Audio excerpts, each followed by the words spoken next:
3 अक्टूबर को देश के 6 राज्यों में विधानसभा के उपचुनाव होने हैं, जिसके लिए सभी दलों ने कमर कस ली है और अपनी अपनी जीत का दावा कर रहे हैं। लेकिन महाराष्ट्र में बीजेपी ने ऐसा फैसला लिया है जो इस बात का संकेत है कि बीजेपी को हार का डर सता रहा है। क्या है चुनाव से पहले बीजेपी का फैसला, देखिए रिपोर्ट।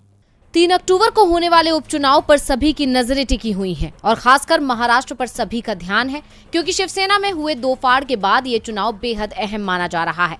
लेकिन चुनाव से पहले ही उद्धव ठाकरे जीत के नजदीक पहुंचते दिख रहे हैं। दरअसल भाजपा ने महाराष्ट्र की अंधेरी पूर्व विधानसभा सीट से अपने उम्मीदवार मुरजी पटेल का नाम वापस ले लिया है, जिसके बाद शिवसेना के उद्धव ठाकरे गुट की कैंडिडेट ऋतुजा लटके का निर्विरोध चुना जाना तय हो गया है।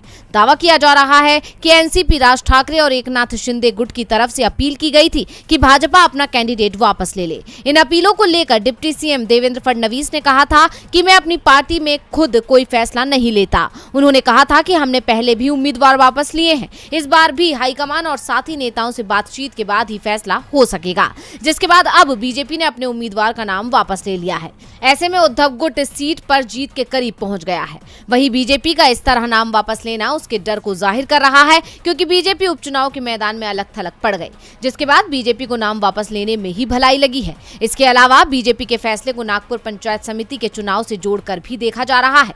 दावा किया जा रहा है कि नागपुर में मिले झटके से बीजेपी को यहां भी अपनी हार का आभास हो गया, इसलिए पार्टी ने पहले ही मैदान छोड़ दिया। बता दें कि बीजेपी पंचायत समिति के अध्यक्ष का एक भी पद नहीं जीत सकी। वो इन चुनावों में उपाध्यक्ष की केवल 3 सीटें हासिल करने में सफल रही। कांग्रेस ने जिले में अध्यक्ष के 13 में से 9 और उपाध्यक्ष के 13 में से 8 पदों पर जीत हासिल की।